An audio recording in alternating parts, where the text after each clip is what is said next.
So I ended up starting my business kind of by accident. I think I stopped buying into sort of the hustle culture. It was one of the biggest mistakes I made on my journey. And the mistake I made was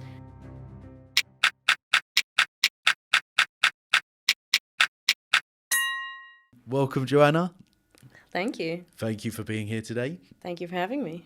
So you are the CEO and the founder of Little Riot. What, in your own words, what is Little Riot? What is Little Riot? Good question. We make technology more human. That's our aim. And we do that fundamentally with our flagship product that's called Pillow Talk. So Pillow Talk connects you with somebody you love when you can't be in the same place as them.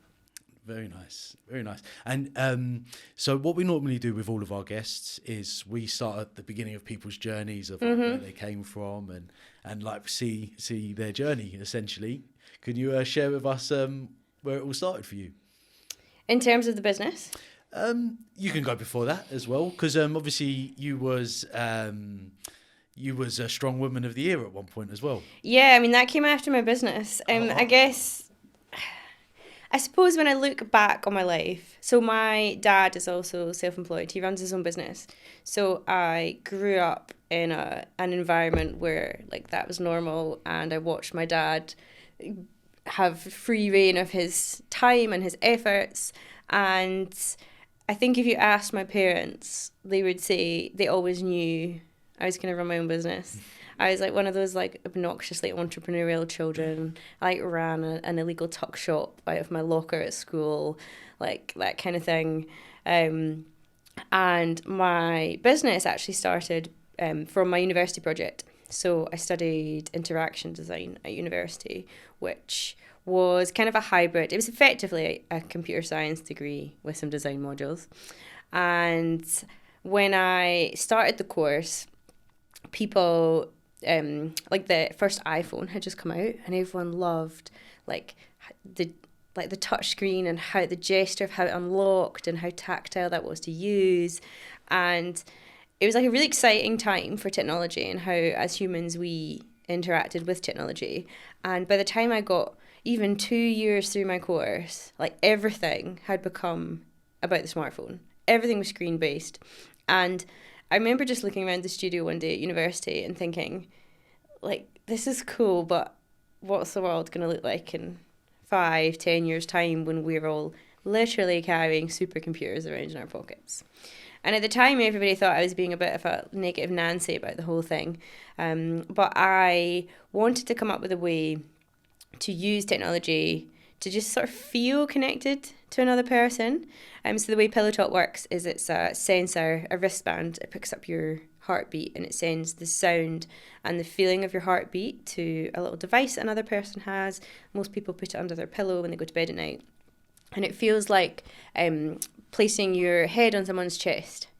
And the idea is that it was a way for technology to let you kind of like sit in the same room as somebody without having to sit on a video call or like be interrupted by technology to facilitate that connection.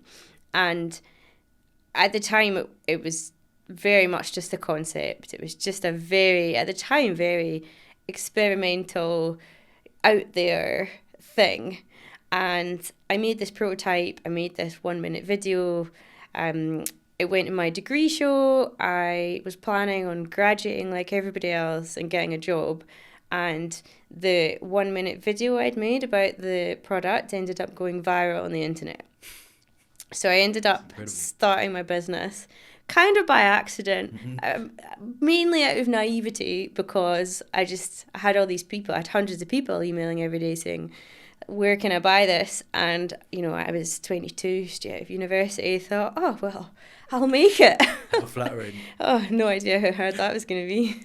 So did you start the business at 22 then? Yeah, so I started, so I graduated the year after the credit crunch, as it was called at the time, and I'd been offered a couple of graduate roles, and I think my parents were like, thank God, she's been offered a job. And I was like, oh, actually, I'm going to start my own business. Really? Yeah, and they said at the time, we always we always knew this would happen eventually, but we thought we thought you might get a job first. You went straight into the deep end. Straight into the deep end.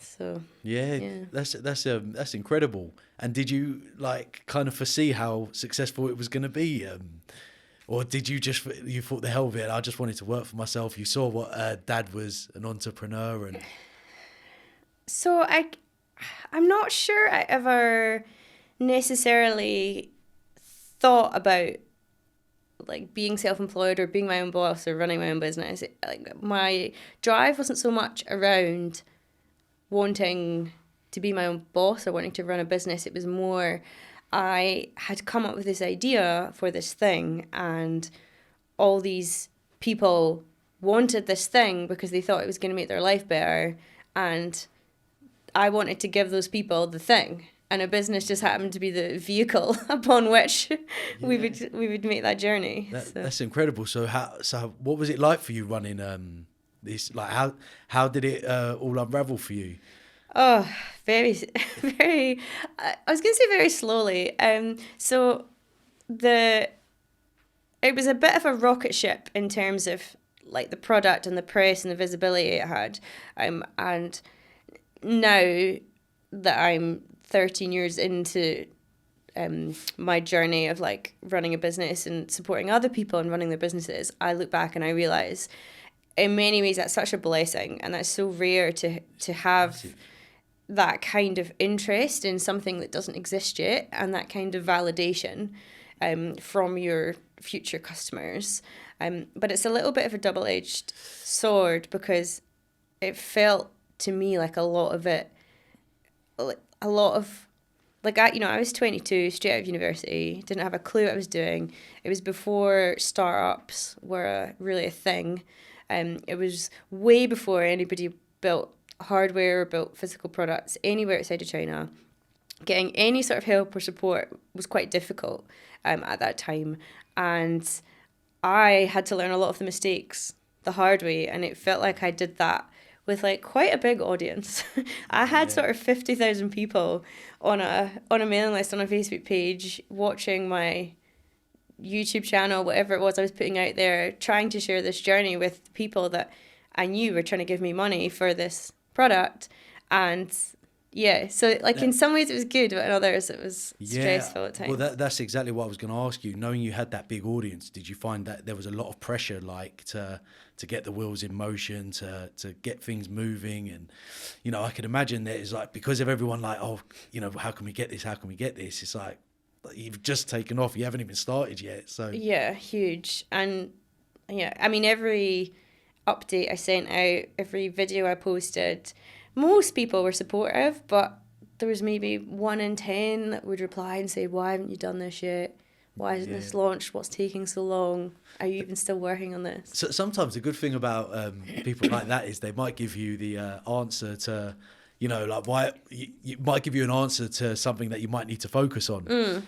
We always see it as like quite negative, the criticism, because, I think we just want to do a good job, and we want validation from people naturally. But I suppose like the haters, shall I call them, sometimes they give you an answer to what you need to focus on next. But I can imagine it was no easy ride. I mean, so how did you like create these things? Was it in China, or was it? It was, I mean, the journey from it being an idea as my university project to when the first batch of products left the factory was so long. Like, do you want to guess how long that was? A year. It was 7 years. 7 years. So it took us 5 years of R&D, product development, before we even had the finished thing to launch it for pre-orders. Wow. And I mean, some of that is because I was super young and didn't really know what I was doing. Some of that is just because the technology wasn't there. Like Bluetooth Low Energy didn't exist in that first version of the product, the first prototype we made. Batteries were still quite big. Like, there's nothing like what's available now in terms of lithium batteries. The batteries for everything were huge. So I was in some ways ahead of the curve in terms of technology, but also ahead of the curve in terms of what was actually technically possible to too produce. much. So yeah, it was the journey of bringing it to market was very long, very complicated. Lots of sagas with investors along the way. Came very close to the cliff edge several times in that journey. Yeah, I mean, how have you found it running your own business? Would you say, like, overall, well, for the last 13 years now you've been doing it? Well, how have you found that experience? I think the most accurate metaphor I've ever heard of running your own business is jumping out of a plane with all the stuff you need to build a parachute. And I look back and I think I jumped out the plane. I didn't even have all the stuff to build a parachute. I was hoping it was going to appear on the way down. So sometimes that's the best way to start, because you can try and plan it so much for so long, and it's like it almost turns into like procrastinating. Sometimes it's just about getting started and figuring shit out as you go along, I suppose. Yeah, You know, for sure. So you had to get investors involved in a project like this. Yeah, just because of the sort of the costs involved with bringing a consumer electronic product to market. There's a lot of R&D involved, even just the costs of the setup, the manufacturing, the inventory. Yeah, it's a very capital intensive process. And how do you how did you find that for your product, where when you get investors involved in what you're trying to create? I mean, my first investors weren't great. The first money I raised from venture capitalists was in the northeast of England. I think they maybe just weren't good people, and it was one of the biggest mistakes I made on my journey. And the mistake I made was I ignored my gut instinct. So I was raising this money. I'd been offered. I had a term sheet from these investors, and something just felt off, and I couldn't explain it. And at the time, I had a part-time CFO, a financial officer, financial director, and he sat me down and he said, write a list of pros and cons for taking the investment versus not taking the investment. So I wrote these lists, and the only con for taking the money was that it didn't feel right. And he said to me, Jo, you can't run a business off gut instinct. You're just young, you're just inexperienced, you're just not, it's just unfamiliar to you, and that's why it feels strange. You just need to do it. And I thought, he's probably right. He's old. He's been around the block a few times. He knows what he's doing. So I took the money, and he said, you'll feel better once you've cashed the check and you're down the pub. I cashed the check. I went to the pub. I did not feel better. And it just never got that relationship just never got any better from there. They were not the right investors for me. They were extremely difficult. They really got in the way of the business's progress. And Did you find that they actually were invested in your brand, or they were more focused on like just the numbers and what return they could get from it? I'm not sure they were even focused on any of that, to be honest. I think, like, if I'm honest, it felt like it was always just a bit of a game to them, or a bit of a power play. Like, they were never, we'd have board meetings and they were never interested in, it never seemed like they were interested in what was right for the business or the product development or the progress of any of those things. And they were more interested in how they could exert control over me somehow, or how they could make me jump through another hoop for them because they'd graciously given me money. But you, so you ended up outgrowing them anyway, and your business still. Yeah, fortunately, we survived. Was that for a long period of time with the investors? Well, they actually, it's kind of a complicated story, but they used a paperwork technicality to try and force the business into insolvency on Christmas Eve one year. That's crazy. So I just got served a letter on Christmas Eve saying that they wanted all the money back plus interest, and if I couldn't pay that back, which obviously I couldn't, that they would take legal action. Wow, wow, is that what happened? Yeah, fortunately, my lawyers are better than theirs. So. You've got through. Here we are. And is there a few of you in your business? We're still pretty small, so it's just like 5 of us in total. Yeah, it's enough to kind of run the whole operation. Yeah, we used to be bigger. I think I used to buy into what our startup world told us was like good, or were the good indicators of successful. You know, we moved into the office, we put the logo on the wall, like all that stuff. And I'm not even really sure what triggered it. I just kind of hit a point where I felt like I wasn't necessarily building a business or living a life that was aligned with what I wanted for my life. And I chose to scale that back and to have a little bit more freedom. And even at the time, lots of people said, is everything okay? Like, are things going wrong? Are you like losing money? And it wasn't, it was just a possibly selfish, but entirely personal choice that I just didn't want to, I think I stopped buying into sort of the hustle culture of running a business. And I had a few patches of burnout, and I didn't want to just keep running myself into the ground in pursuit of some unknown destination that was either like, I think in our world the two outcomes that are expected are either to spectacularly fail and go bust, or to have a huge £100 million exit.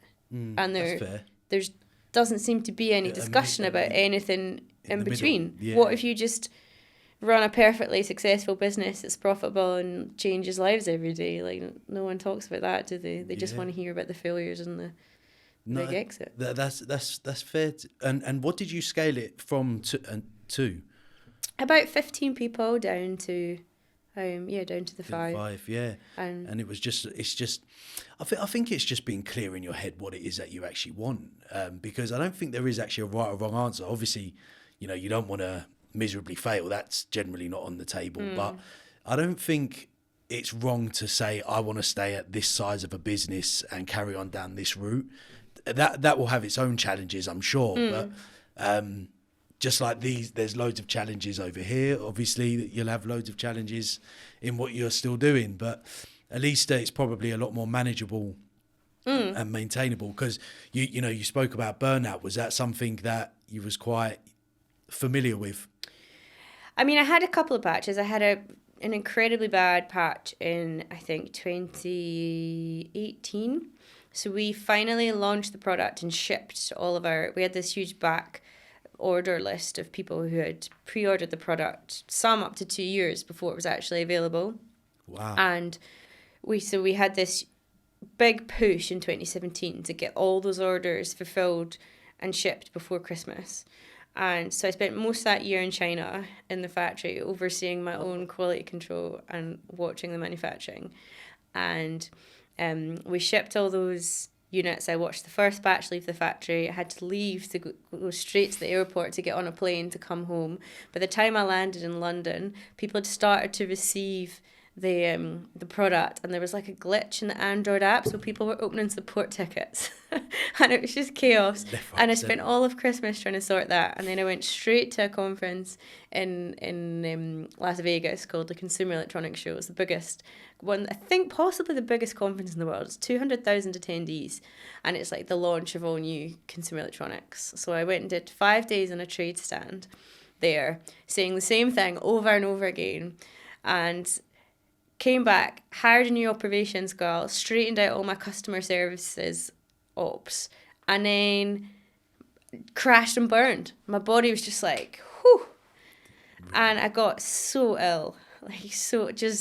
My body just completely gave out. I would not wish that upon my worst enemy. The fatigue was unreal. And it was quite frustrating because having worked for so long to build that business and make that product and get it to a point where it was ready to really scale and to really put my foot on the gas, I was good for about an hour a day of phone calls, meetings, strategic thinking, and then I needed to have a nap.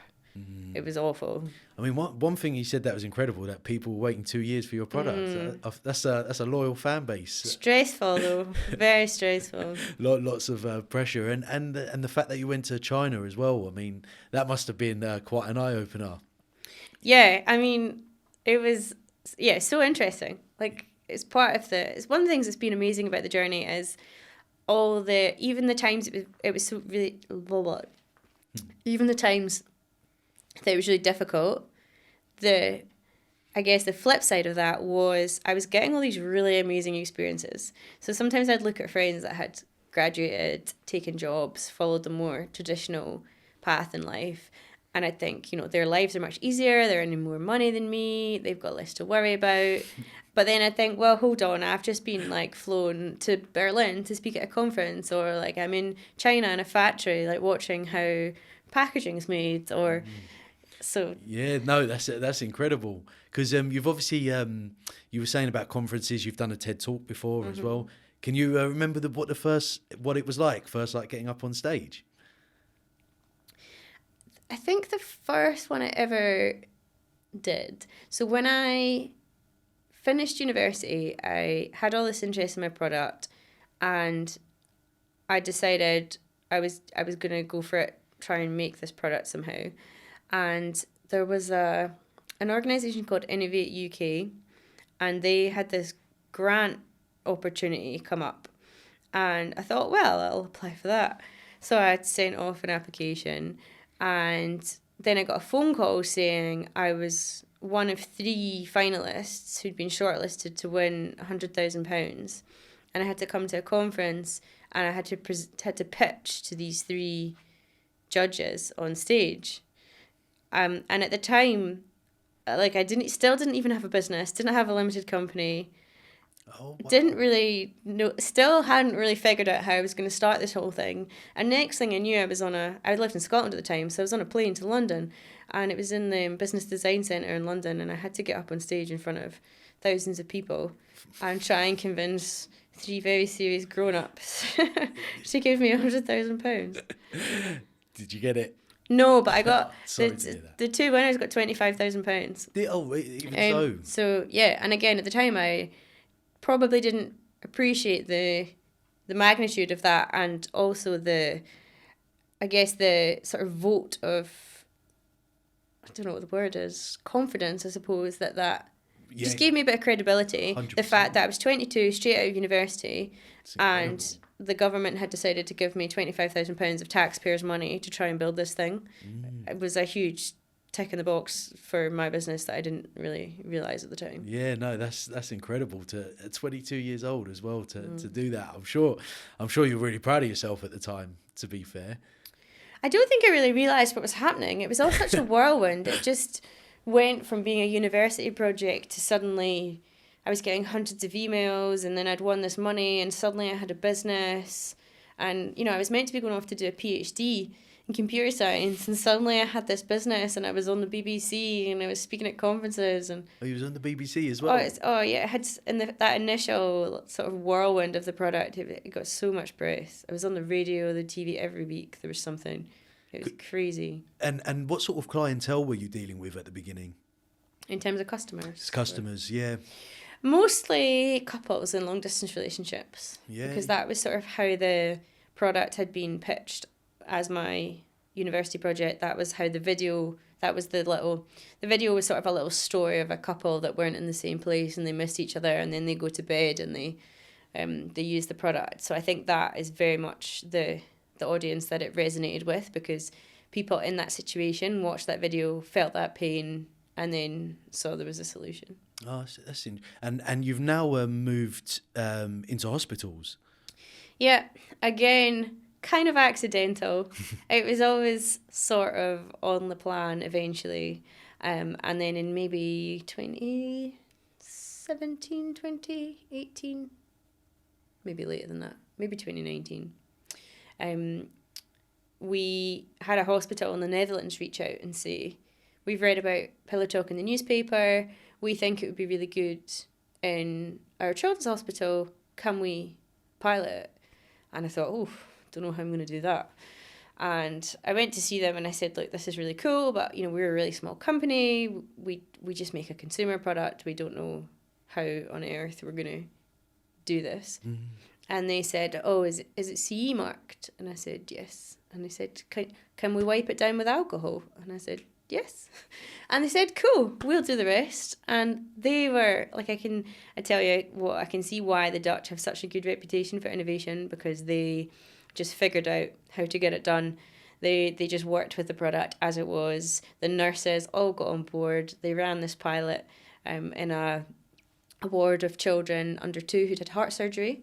So children that had come back to the ward, they were attached to lots of monitors, tubes, drains, and their parents couldn't take them out of bed to hold them.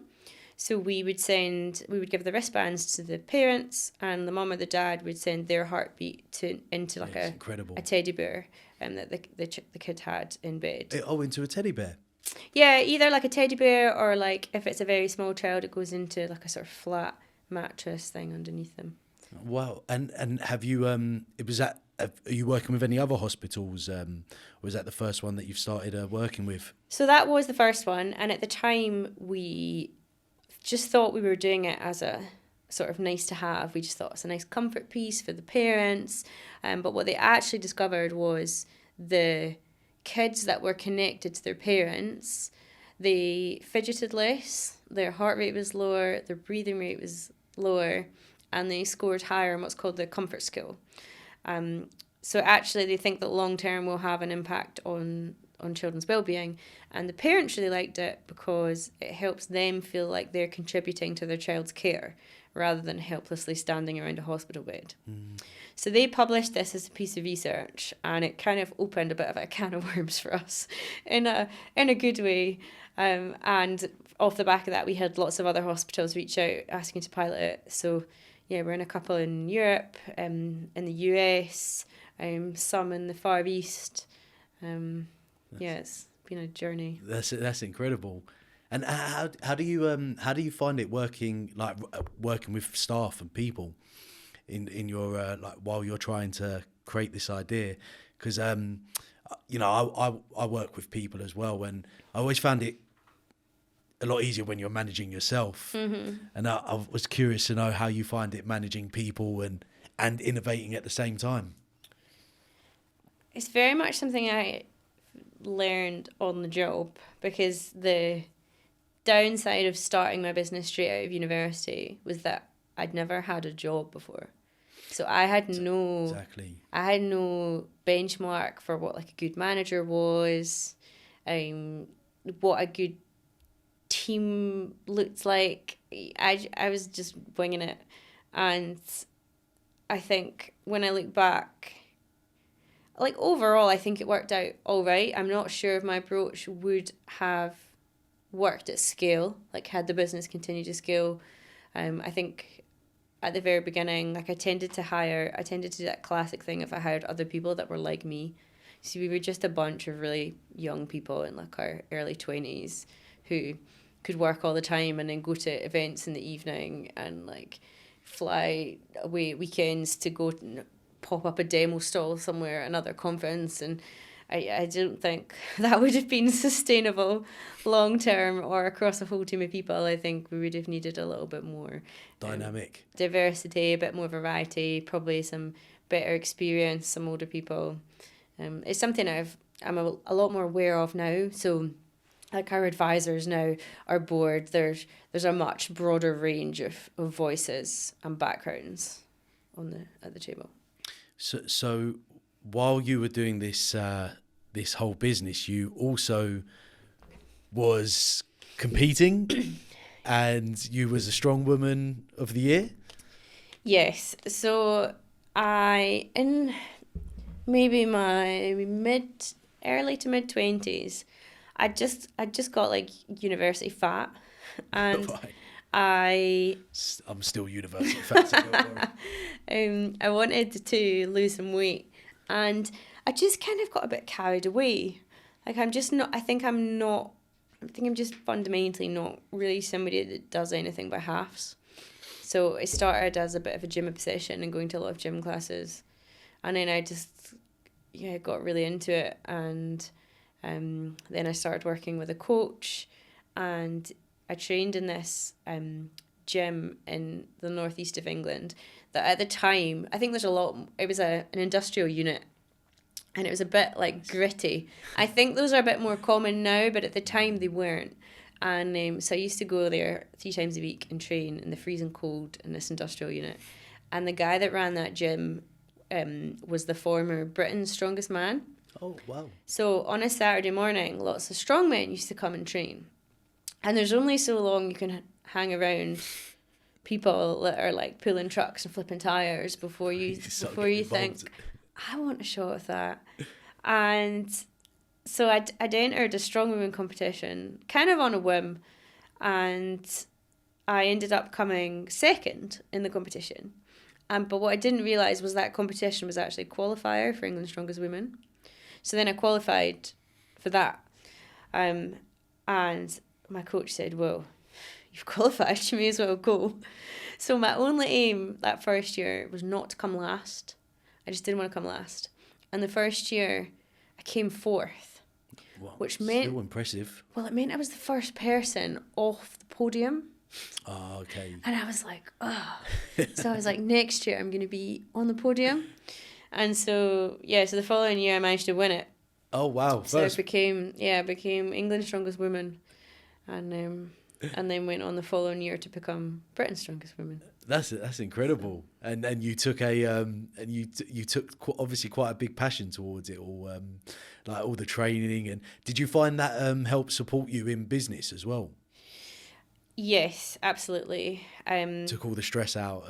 Yeah, it was just sort of an outlet for the chaos of running a business. I think the other thing I've realised now that I'm a bit older is when I look at that time of my life, I think I was very much using weightlifting as something that always made sense. So I feel like... How do you mean, sorry? Well, like when you run a business, like hard work, like you don't always get what you work for. Like hard work doesn't always lead to doesn't always pay off, doesn't always lead to success. You don't always get the outcome you expect from something. Whereas with weightlifting, as long as you show up, you do X number of reps at Y weight, the next week you will be stronger. Like it was almost like guaranteed progress. So when I look back, the times that I was winning all those competitions and the times I was my strongest are the times the business was most chaotic. Well, it's quite, I do understand that, because like you can sometimes be quite a busy fool. There's that saying, isn't there, where, and even with training, for sure, like you definitely can get stronger. But for example, it's also what you do outside of the gym as well. If you don't eat well and eat healthy and do all of the things that contribute to that, then you're still going to be like either plateauing or, you're going to stop your progression. So, and I find that in business, you've got to keep redesigning yourself, recreating yourself, making sure that everything you do inside of business is contributing to the kind of what the main focus and the main goal is. So yeah, I can see how, if you don't commit yourself in all of the right places, then you can quite easily, go off track. Yeah. Should I say? Yeah. Well, I think you just always have to be committed to some sort of ongoing evolution, don't you?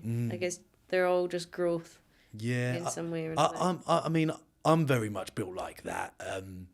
I don't think everyone is. I think some people are just okay with that, standard life, having quite a peaceful life. I don't know why, but I seem to go towards more stressful situations than I do non-stressful situations, but that's just me. I mean, even this podcast has been fairly stressful, shall I say. I'll probably make it stressful for me and the rest of the team, if I'm honest with you, but they keep me grounded, so I'm quite lucky. So what's kind of your long-term plan with your business? Good question. I mean, it's 13 years old now, so it's been around a while. Now that we do a lot more work in hospitals, it's sort of shifted our business model a little bit. So we have more focus on kind of licensing our IP. and less so on the consumer product. And the benefit of that is, in some ways, it is a lot simpler. So it has given me a little bit of my time back, which has been nice. Good, yeah. Things are, touch wood, less stressful these days. And after, being so all in on something for so long and it being such a big part of my identity as a person, it's been nice the last sort of couple of years to have a little bit more time to sort of explore other things as well. Adventures. And what would you say you love about Little Riot the most? I love the impact it has on people, and I love that it makes a tangible difference to people that are in a very difficult situation. Like, I've seen firsthand in hospitals a situation where a toddler is in a hospital bed and the parents can't take their child out of bed to hold them. And I've seen how something that was once just an idea in my head now alleviates a little bit of that pain for them in that difficult situation. I mean, it must be an extremely proud situation for you to be in, to be fair. So obviously you've got Pillow Talk. Have you ever toyed with the idea of trying any other projects out, or is that project big enough for itself? I've got a few little things on the go. I commit some of my time to helping other businesses and startups. So I do some mentoring and some advisory work for usually startups going through accelerator programs. And I also co-own an agency that helps people that have a product idea to get it made. So we mainly work with sort of creators, influencers, people that have quite big audiences, that have an idea for a product range or a product line, and we help them get that idea. Oh, nice. And so where do you see your?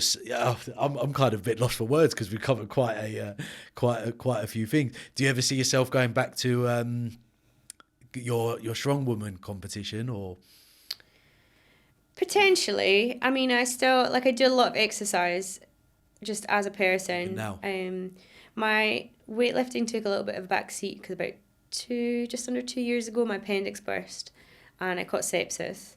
I spent a few weeks in hospital. The road back from that was quite a long one. But the I guess the positive consequence of that was I had to find other things to do. And since COVID, I got stuck in Scotland for one of the lockdowns and spent 5 months there. And my parents are in quite a rural part of Scotland. And I just got really back into running, wild swimming, cycling, camping, hill walking, horse riding. And those were all things that, once my body healed enough to move again, I maybe couldn't deadlift 150 kilos, but I could ride a bike or go for a swim. So it's been kind of, in some ways, it was a blessing in disguise because I've done lots of other lovely things. Yeah, I mean, that must have been really good for the mental, just in general, because you've just been stressed out for years upon years doing what, following this passion. But then just to kind of connect back with nature again and, just go back to that peaceful living was probably nice to kind of embrace for a period of time. Yeah, for sure. Where I really noticed it was my sleep was really good. I just felt really good all the time. From just being outside all the time, doing lots of exercise, I slept great.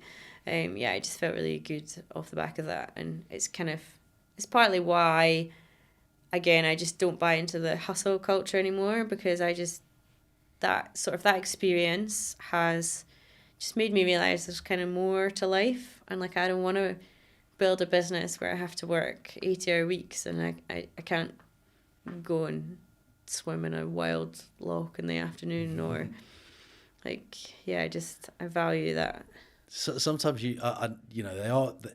sometimes you need them situations to happen. I mean, obviously you don't want them to be life threatening, of course. No. But to have those kind of like eye-opening moments where it's like, is this what I really want for myself? And it kind of gives you that clear direction of exactly where you want to actually go, rather than sometimes, I don't know. I don't know what it is. Like you almost kind of get pushed into a direction that isn't quite what resonates with you. So I think like it's really important to understand what is it that you want to try and create in a business environment for yourself and for other people, so that you're in sync with yourself. You're not like, otherwise I think you become somebody that you don't actually want to be, and I think that can be quite challenging for you and people around you. Yeah, I think in the sort of the business world, we're told a lot, you're the purveyor of your own destiny, and we know that, and we're creating our own realities, and we're going all in on these ideas, these businesses, these ventures that we have. But I think sometimes we don't stop to think, like, do I actually want this beast I'm creating? And like, what are my values? What do I value? Is it creating 200 jobs, generating huge turnover every year? Or is it being able to take the afternoon off to ride a horse, or pick your kid up early from school, or go for a walk? Have you got a family? No. Not yet. No, I have money and nice things. Yeah. Because it's funny you say that, what you just said, actually, because a relative of mine started his own business, and I think he found the enjoyment of innovation and creating things, but running a business is like a whole nother ball game in itself. There's finances to deal with, insurances, there's just a big, vast area to cover. Do you ever kind of see yourself selling your business, or kind of giving it to people that do want to scale it? Or yeah, potentially. I think over the last sort of 4 or 5 years, one of the things I've realised is I'm very much a starter. Like, I like the hard, gritty bit at the beginning. I like solving the problems. I like doing things that haven't been done before. I like the challenging bit, and like, I haven't lost interest in my business, but when it became less exciting for me was when it hit a point where it was just a business that that was profitable and needed run, and like had HR issues and all that stuff. And so I do think at some point I will get the itch to go back to the hard bit at the beginning where like everything's on fire. Yeah, I mean, to be honest, I felt exactly the same thing when I started my business. That excitement, like there's that you're climbing, so you've got something to prove. It's almost like when you get to a certain place, you're like, okay, what's next for me? And what, the business is almost a bit sustainable now. So, and I think that's a kind of a moment where you use it to redesign yourself or recreate yourself. Because otherwise, I think you lose that purpose, you lose that fulfillment, and I think you've still got like an amazing product there, so that's really good and that's positive, and it's still going to do such amazing things for people. But sometimes it's like, what about you and yourself, and what's kind of next on that journey, and maybe start your own podcast. Maybe. You never know. Yeah, that's what I did. I nearly started one called Pillow Talk. Oh, was that what you were going to call it? Nice. I was going to get people to sit in a bed with me. Oh, I'll be sure to watch it. I'll be sure to watch it. No, I mean, do you know what? That's amazing so far, your journey, and it sounds quite exciting for where it's going. And what would you say the biggest win has been since running this business for you?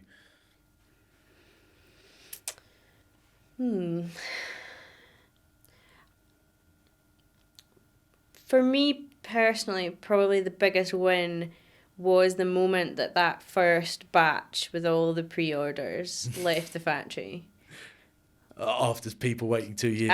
After like 5 years of R&D, all the headaches of making the product, after my investors trying to shut me down on Christmas Eve, after so many people telling me so many reasons why I shouldn't do it. Like I had all the like it's too hard, you should just give up, you're never going to do it, people never wear technology on their wrists was one I heard a lot. And to get to that point and not only prove all the naysayers wrong, but like prove to myself that yes, I wasn't wrong to follow that thread of conviction, just believing that I could do what I set out to do, and also ultimately to deliver those thousands of products to all the people that had believed in me, and not just believed that I could do it, had given me their money, and to show that they believed that even if it took... So people were paying for it even well before it was, were they? Wow. Yeah, some people paid 2 years before they got it. Wow, that's incredible. Yeah. And what would you say, was there ever a moment where you were really close to wanting to give up? Oh, so many moments. Like, so many moments. Like, my investor screwing me over was quite a big one. That was the point where there was a good, like, best part of a year. Like, I went from having a funded business, a couple of employees, in the middle of a product development project, to having to... I had to give all the money that was in my bank account back to the investors, and I had to tell a couple of people on Boxing Day that they didn't have jobs to come back to in January. And that must have been heartbreaking, to be fair. Yeah, it was difficult. My own health suffered from that, and I had probably the best part of a year of just the sheer frustration of trying to continue to move something forward and try and build a product, but with absolutely no resource at all. Just yourself? Just myself. No money, no salary, trying to work freelance on the side to pay my bills, and just calling in favours all over the place to just try and keep the project moving, try and get the next prototype made. Yeah, wow. And what here's a one for you. What would you say the biggest lesson you've taken from running this business in the last 13 years? Definitely to never ignore your gut instinct. That was a big one for you. That was a big one for me. There was that, and not to the same degree, but a couple of other instances where, I just made a decision that seemed like the right business decision or the right logical decision, but it just didn't feel right, and it ended up not being right. Do you know what? It's quite interesting, because I still struggle with this, but there's a saying that success is built on failures. And it's almost like if you're failing towards something, it's almost a good thing, but it's extremely painful to keep enduring and kind of keep going through. And that's why a lot of people give up things as well. They find it, far too much pressure, or they just, I think a lot of people almost feel like things should be perfect, and if it's not going perfect, it almost is like a bit detrimental. It's chaos. And I've definitely found that with myself. No matter how many times I tell myself, when things go wrong, I get a bit frailed. But I think I think in any form of business or even in life, it's just constantly about falling forward and just, keep going forward, keep being consistent, regardless of kind of the current outcome. I think it's not getting too hung up on the small fry, but just keep focusing on the bigger picture. And you're always going to make, I think as an entrepreneur, as a business owner, you're always going to make mistakes. Mm-hmm. I think the art is just not to be too hard on yourself. I think the other thing we forget is, like, most of the time, no one really cares. I think we get very hung up on what other people think, or whether or not something was the right decision, or how good something we put out is. Like, maybe it's not perfect, maybe it wasn't good enough, maybe it's not polished enough. And for the most part, people just don't study everything with the same detail that we do. But also they just don't pay as much attention to us as we think. And it's probably nothing is as big a deal as we think it is. We probably at times we probably think we're a lot more important than what we actually are. But you know, I kind of, I was saying this to you off screen, off air, but it's, you know, I think sometimes part of being an entrepreneur is you're your own worst critic. So therefore you burden yourself with lots of things that, you know, on the outside maybe aren't as important. But it just all comes with the territory. Did you find your dad was quite helpful in your journey? Because he was an entrepreneur, ran his own business. Yes and no, I guess. Like my parents have always been huge supporters of what I've done. I need to like recognize my privilege in that, like I always had them as a safety net. Like if you know, part of the reason I was able to take as many risks as I have is because if something hadn't worked out and I hadn't been able to pay my rent, I could have moved home. And I know lots of people don't have that. So I recognise how lucky I am to have that. And yeah, I think they always knew I wasn't going to follow a very traditional path in life. That just wasn't my character as a child. I didn't show any indications ever of doing anything traditional or vaguely towing the line. So yeah, I think they always saw that coming, maybe not quite as early as it was. And yeah, my dad, again, huge supporter of what I've done.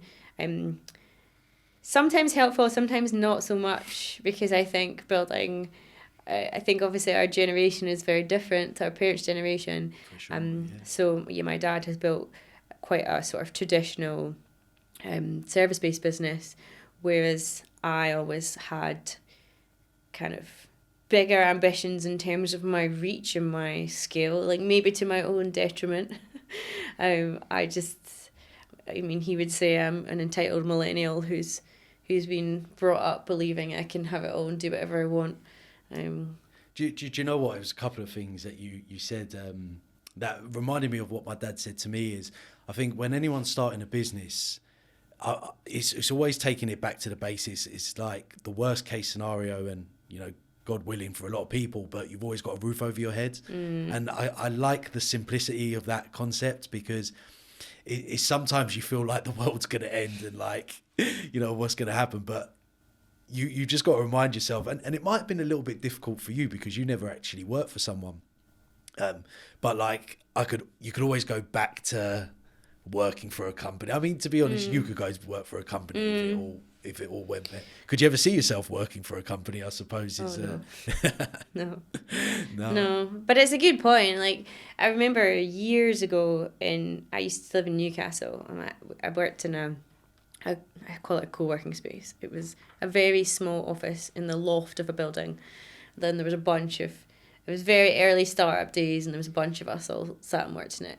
And I remember late one evening, still being in the office, 10 or 11 o'clock at night, with a friend of mine, George, and we were both like, oh, this is so hard, and like we need to fix this problem. And I remember him saying to me that one of the things he really liked about being an entrepreneur was remembering that at any moment you could just decide to stop. Like, there would be some complications in terms of, you know, obviously if you've got people that work for you, you know, you'd have to take care of a bit of business. But at the end of the day, it's a choice we make to live this life. Yeah. And at any moment, we can decide it's not for us anymore. If it either isn't working, doesn't feel good, we can just stop. Yeah, no, I totally agree. And to be honest, we've you know, we choose our lives, to be fair, you know. So, and I think we've always got a choice. It was always quite funny because what always used to kind of wild me up a lot is when Dad said, you know, you could always go back to work for another company. And for some reason, I always just used to get a bit wild up by that, because it almost felt like he was going backwards, not forwards. That's why I like the concept of falling forward. You know, yeah. It's not the easiest of tasks, but I don't think anything is easy for anyone, to be honest. I think it's all relative to the life that they've chosen. We've just happened to chosen this path. Yeah, you choose your hard, right? Yeah, that's right. You can either have a hard career path, you can choose not to work and, I don't know, have children, that's hard. Yeah, you can for start sure. a business, that's hard. You can be self-employed, that's hard. Like, it's all hard. Yeah, and I think I kind of found out in the end that nobody really has got a clue of what they're doing. Like, they're trying things out, seeing what works for them, what doesn't work for them, you know, going down one path, oh, that's great, and then if not, they're going off somewhere else. But, you know, this is what life's about, to experience new things. You know, we're not getting a second chance at this. Nope. So, and, you know, the world still turns, no matter if there's chaos or not, the world still turns. So might as well have some fun while doing it. Exactly. I'm into that. Well, Joe, do you know what? Thank you so much for coming on here today. I really enjoyed the chat. Me too. And I wish you all the best for the future in what happens next. Thank you. Cheers, Joe.